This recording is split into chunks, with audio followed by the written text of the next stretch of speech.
Hello everyone and welcome to my YouTube channel. Dear students, आज हम बात करेंगे factors affecting enzyme activity. Enzyme activity पे कौन से फैक्टर हैं जो अफेक्ट करते हैं और वो किस तरीके से एंजाइम एक्टिविटी पे अफेक्ट करते हैं, तो उसके बारे में हम आज डिस्कस करते हैं। The rate of enzyme activity means the quantity of substrate transform into product in a unit time. एक सेकंड में जितनी क्वांटिटी सबस्ट्रेट की प्रोडक्ट में कन्वर्ट हो, that is called rate of enzyme activity. आप यहाँ पे देखें, ये ए है और बी, ये दो सबस्ट्रेट है। जब ये आपस में रिएक्शन करेंगे with the help of enzyme तो बनेगा सी मीन्स प्रोडक्ट। ये सबस्ट्रेट है, जब इनके अंदर रिएक्शन होगा तो फिर प्रोडक्ट बनेगा with the help of enzyme. एक सेकंड में सबस्ट्रेट से जितना प्रोडक्ट बनेगा उसे हम बोलेंगे rate of enzyme activity. Is it clear? Greater the amount of product formed per second, greater will be enzyme activity. एक सेकंड में जितना ज्यादा प्रोडक्ट बनेगा उतनी ज्यादा एंजाइम की एक्टिविटी होगी। फॉर सपोज यहाँ पे 100 मॉलिक्यूल्स प्रोडक्ट बन रहे हैं एक सेकंड में। अगर एक सेकंड में 120 मॉलिक्यूल्स बनते हैं तो फिर एंजाइम की एक्टिविटी इंक्रीज हो रही है। और अगर 100 से कम बन रहे हैं, मींस 80 और 90 बन रहे हैं, इट मींस एंजाइम की एक्टिविटी रिड्यूस हो रही है। Some of the factors which affect the rate of enzyme activity are, कुछ ऐसे फैक्टर हैं जो एंजाइम की एक्टिविटी पे अफेक्ट करते हैं, मींस उसकी एक्टिविटी को इंक्रीज भी कराते हैं और डिक्रीज भी कराते हैं। वो कौन से फैक्टर हैं? जैसे टेम्परेचर। टेम्परेचर एक फैक्टर है जो एंजाइम की एक्टिविटी को इंक्रीज भी कराता है और डिक्रीज भी कराता है। इस तरीके से पीएच है, concentration of enzyme, concentration of substrate etcetera. ये वो फैक्टर्स हैं जो एंजाइम की एक्टिविटी को इंक्रीज भी कराते हैं और डिक्रीज भी कराते हैं। उसके अलावा कुछ ऐसे फैक्टर हैं जो सिर्फ एंजाइम की एक्टिविटी को या तो रिड्यूस करेंगे या इंक्रीज करेंगे। जैसे यहाँ पे हम बात करते हैं, ये एक एंजाइम है और ये एक्टिव साइट है। एक्टिव साइट के अलावा जो भी साइट होगी एंजाइम की उसे हम बोलेंगे एलोस्टिक साइट। और ये सबस्ट्रेट है that can fit into the active site, then this enzyme works properly. अब क्या होता है कि कुछ ऐसे इनहिबिटर्स होते हैं जो क्या करते हैं, ये जो एलोस्टिक साइट है इसकी जगह ये अटैच हो जाते हैं। जैसे यहाँ पे लिखा हुआ है इनहिबिटर मॉलिक्यूल, ये रेड कलर का आपको मॉलिक्यूल नजर आ रहा है, ये क्या करता है, एलोस्टिक साइट पे अटैच हो जाता है। जब यहाँ पे ये अटैच होगा तो फिर एंजाइम की शेप चेंज हो जाएगी। जैसे ही इसकी एंजाइम की शेप चेंज होगी तो आप यहाँ पे देखें एक्टिव साइट की जो शेप है वो भी चेंज हो गई। आप यहाँ पे भी शेप देखें एक्टिव साइट की और यहाँ पे भी देखें। जैसे ही एक्टिव साइट की शेप चेंज होगी, now this substrate can not fit in this site. अब ये यहाँ पे फिट नहीं होगा तो ये एंजाइम अब काम नहीं करेगा, ये इनएक्टिव हो गया है। Is it clear? तो इसे हम कहेंगे इनहिबिटर, जो एंजाइम की एक्टिविटी को स्टॉप कर देते हैं। और दूसरे होते हैं एक्टिवेटर्स, वो क्या करते हैं, एंजाइम की एक्टिविटी को इंक्रीज कराते हैं। अब यहाँ पे देखिए, ये दूसरा एंजाइम है और ये एक्टिव साइट है और ये एलोस्टिक साइट है और ये है सबस्ट्रेट जो यहाँ पे फिट होगा। लेकिन आप यहाँ पे देखिए इसकी शेप कंपेटेबल नहीं है इस सबस्ट्रेट के मुताबिक, तो ये इसके अंदर फिट नहीं होगा। तो फिर क्या होगा कि ये एक्टिवेटर है, ये एक्टिवेटर मॉलिक्यूल है जो जाके एलोस्टिक साइट पे अटैच होगा। जैसे ही अटैच होगा, अब यहाँ पे देखें ये एक्टिवेटर है, यहाँ पे जैसे ही अटैच होगा तो अब इसकी जो शेप है एक्टिव साइट की, अब ये सुइटेबल है फॉर दिस सबस्ट्रेट। तो ये सबस्ट्रेट आएगा और यहाँ पे फिट हो जाएगा, फिर ये एंजाइम प्रॉपर तरीके से फंक्शन करेगा। तो एक्टिवेटर क्या करते हैं, एंजाइम की एक्टिविटी को इंक्रीज कराते हैं और इनहिबिटर क्या करते हैं, एंजाइम की एक्टिविटी को स्टॉप करा देते हैं। तो ये कहलाते हैं इनहिबिटर और ये कहलाते हैं एक्टिवेटर। तो आज हम ये जो फैक्टर्स लिखे हुए हैं इसमें नंबर 1 है टेम्परेचर। इसके बारे में डिटेल से डिस्कस करेंगे। बाकी जो फैक्टर्स हैं इसको हम दूसरी वीडियो में डिस्कस करेंगे। तो टेम्परेचर की अगर हम बात करें, ये किस तरीके से एंजाइम की एक्टिविटी पे इफेक्ट करता है, तो इसको हम डिस्कस करते हैं। The chemical reactions depend on the molecular motion. Chemical reaction depend करता है मॉलिक्यूलर मोशन पे। जितनी मॉलिक्यूलर मोशन ज्यादा होगी उतनी एक्टिविटी ज्यादा होगी। Higher the number of substrate molecules reach to enzyme, higher will be chance of reaction. जितनी मॉलिक्यूलर मोशन ज्यादा होगी उतने नंबर ऑफ सबस्ट्रेट पहुंचेंगे एंजाइम की तरफ और वहां पे ज्यादा एक्टिविटी होगी। मींस मॉलिक्यूलर मोशन जितनी ज्यादा होगी उतने सबस्ट्रेट मॉलिक्यूल्स जो है एंजाइम की तरफ जाएंगे और एक्टिविटी ज्यादा होगी। Increase in 10 centigrade of temperature double this rate of reaction. 10 centigrade temperature increase होगा तो रेट ऑफ एक्टिविटी एंजाइम की डबल होगी।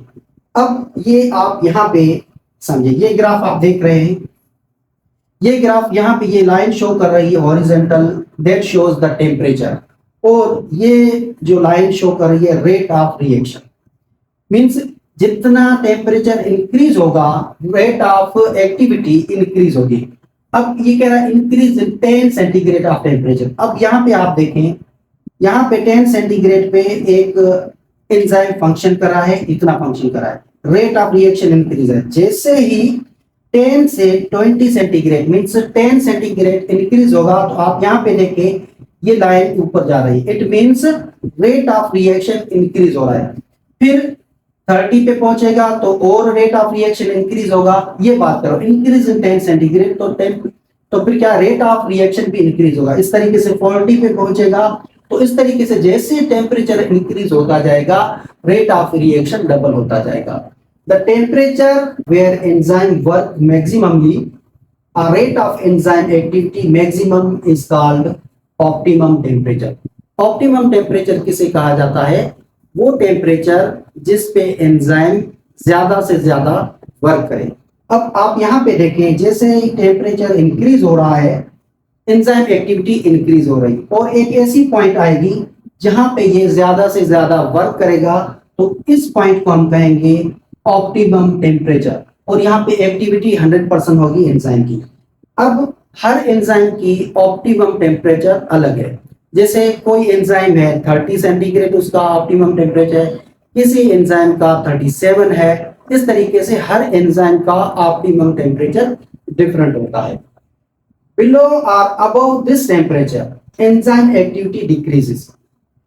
अब ये ऑप्टिमम टेम्परेचर है, इससे बिलो जाएगा, आप यहाँ पे देखें बिलो जा रहा है तो भी एंजाइम की एक्टिविटी रिड्यूस होगी, और यहाँ से अबव जा रहा है टेम्परेचर आगे जा रहा है, फिर भी आप देखें लाइन जो है ये ग्राफ नीचे जा रहा है, it means activity of enzyme decrease हो रही है। तो ऑप्टिमम टेम्परेचर वो टेम्परेचर है जहां पे ये ज्यादा से ज्यादा वर्क करेगा।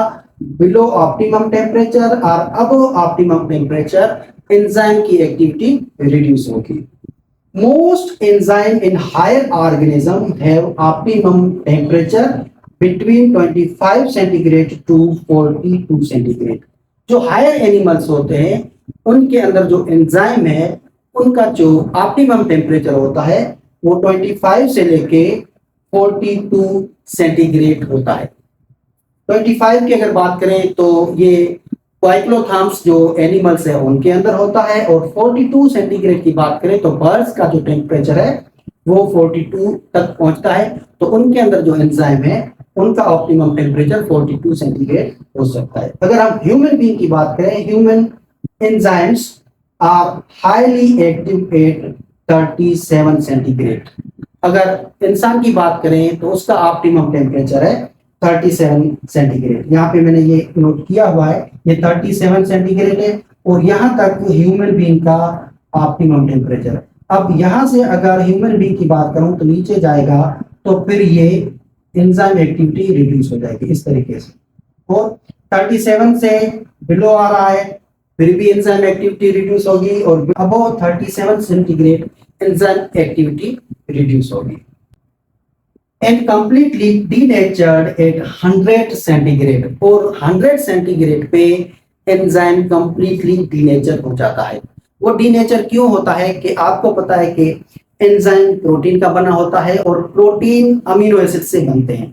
अमीनो एसिड की सीक्वेंस ही बनाता है एंजाइम। यहाँ पे ये टर्शियरी स्ट्रक्चर है अमीनो एसिड की, और इनके बीच में अमीनो एसिड और दूसरे अमीनो एसिड के बीच में एक वीक बॉन्ड होते हैं, जैसे हाइड्रोजन बॉन्ड होते हैं। जैसे ही 100 सेंटीग्रेड पहुंचता है टेम्परेचर, तो फिर इसके अंदर जो बॉन्ड होते हैं, वीक बॉन्ड होते हैं, वो ब्रेक हो जाते हैं और ये एंजाइम बन जाता है डीनेचर। अब ये एंजाइम कभी भी काम नहीं करेगा। तो 100 सेंटीग्रेड पे एंजाइम डीनेचर हो जाते हैं। Whereas at temperature 0 degree centigrade enzyme activity reduced but enzymes are not destroyed। पर 0 डिग्री पे एंजाइम की एक्टिविटी रिड्यूस हो जाती है, पर वो डीनेचर नहीं होते, वो डिस्ट्रॉय नहीं होते। वो किस तरीके से, आप यहाँ पे देखें, एंजाइम की एक्टिविटी होती है काइनेटिक एनर्जी पे। जैसे ही इनको हीट मिलेगी तो इसके अंदर काइनेटिक एनर्जी आएगी और ये प्रॉपर तरीके से काम करेगा।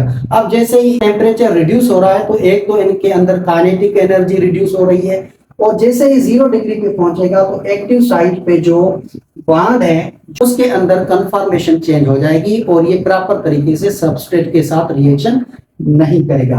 तो 0 डिग्री पे वो डीनेचर नहीं होगा, लेकिन एंजाइम की एक्टिविटी रिड्यूस हो जाएगी। Some bacteria live in hot spring. कुछ ऐसे बैक्टीरिया हैं जो हॉट स्प्रिंग में रहते हैं जिसका टेम्परेचर 70 या उससे अबव है। हॉट स्प्रिंग की मीनिंग क्या है कि ऐसा वाटर जिसका टेम्परेचर 70 या उससे अबव है। आप ये फिगर देखें, ये कहलाता है हॉट स्प्रिंग। अब ये टेम्परेचर इस वाटर के अंदर इंक्रीज क्यों हुआ?